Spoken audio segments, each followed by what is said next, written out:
Okay, so we also need to include the HOA addendum. So if your property is subject to an HOA, and we're still working on this buyer writing an offer for them, what I'm going to do is I'm going to come over here to the MLS and just make sure that it is an HOA, which it is right here. And um, something I do want to quickly point out is if you notice this says it's pending, we're not going to be writing an offer on a pending contract. However, it was active at the time whenever I started this. So it is subject to an HOA. So I'm going to go ahead and go over here to my dot loop. And I need to add the HOA addendum, which is called property subject to a mandatory membership. So I'm going to go add document to my contract folder, templates, and it is going to be broker my buyer purchasing. And I am looking for right here, addendum for property subject to mandatory membership. So I'm going to click on that and hit add documents. Click on addendum for property subject to mandatory membership. And I want to go ahead and autofill that. So now it automatically put my address in. The next line down is the name of the property owners association. So if I come back over here to the MLS sheet,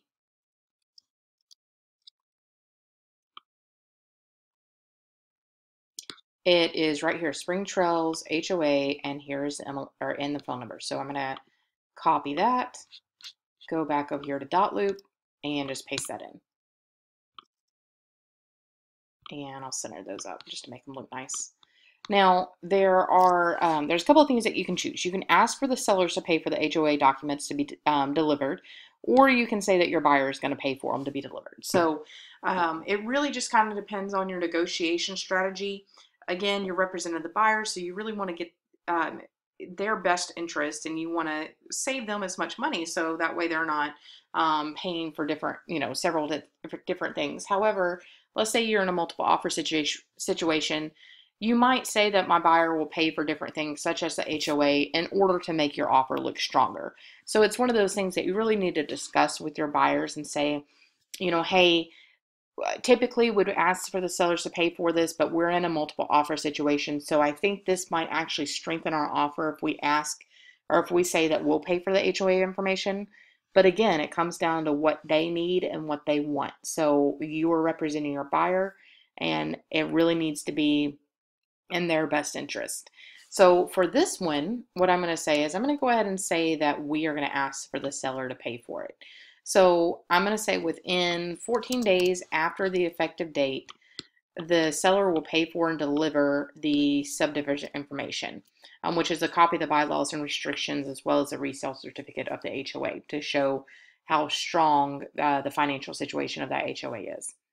So they're going to pay for and deliver within 14 days, and it says if the seller delivers the subdivision information, buyer may terminate the contract within 3 days after buyer receives the subdivision information or prior to closing, whichever occurs first, and the earnest money will be refunded to the buyer. If buyer does not receive the subdivision information, buyer at buyer's sole remedy may terminate the contract at any time prior to closing, and the earnest money will be refunded to the buyer.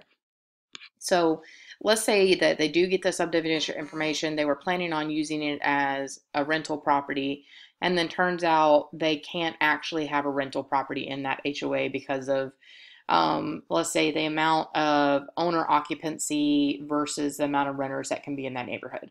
Well, if they found out that they can't use it as a rental property, and you put that they wanted to use it as a rental property in the contract, well, then technically they can terminate the contract and get their earnest money back. So that's why it's important to get these documents and review them. Now, if they get the documents, everything looks good, then they're just going to go ahead and move forward.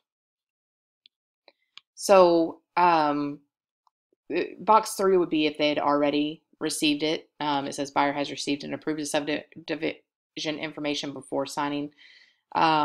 And then box 4 says buyer does not require delivery of subdivision information. You might see a listing agent put this on the MLS. In fact, I believe ours did. And typically the listing agent will check this box, because if the buyer's agent goes ahead and has their buyer sign it, it keeps the seller from having to spend that money to have those HOA documents delivered. But again, you're representing the buyer, so you want to make sure you're doing what's in their best interest. This line right now here does not give them an out of the contract should they find out, oh wait, I can't use this as a rental property and that was my sole intention.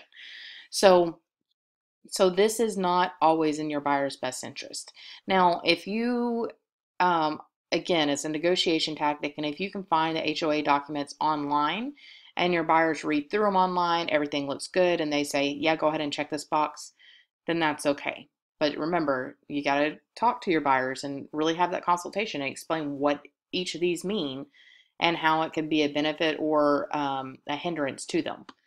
So right down here, paragraph C, this is going to be the transfer fee. So what you're going to do is you're going to go up here to back to your MLS, and right down here, this is the mandatory maintenance fee, meaning their annual HOA fee.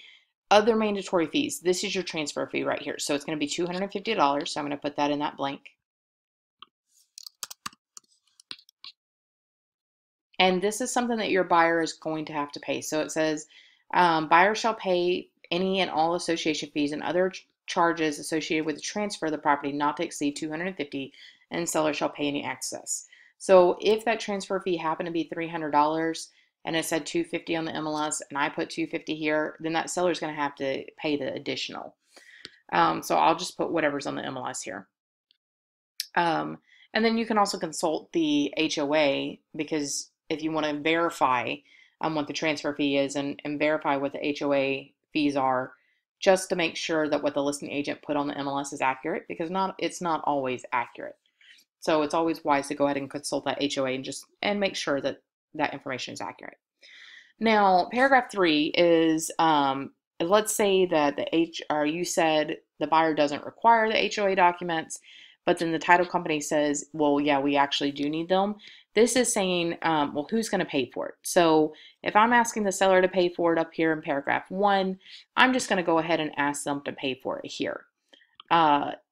If your buyer wants to pay for it, I mean, that is their right, so you can check this box. But again, when you're representing the buyer, you're trying to save them the most money and do what's best in their interest. So I'm going to go ahead and check seller. You'll notice right here, these say buyer, it doesn't have their signatures.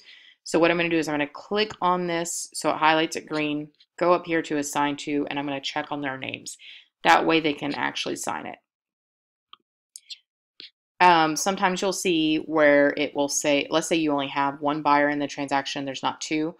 Make sure it doesn't say bill and then buyer here, because then it'll make him sign twice. So then what you would want to do in that case is just go up here and assign to no one on one of those signature lines, so he doesn't sign this document twice. So that's how you fill out the HOA addendum, and I'm going to go ahead and save that, go back into my loop. And now the only thing left is we've got the 1 to 4 family, third party, and the addendum for property subject to mandatory membership. Now the only thing left as part of the offer are those documents that the listing agent had uploaded online, so we need to upload those into our loop now. Make sure you check out the video on how to do that.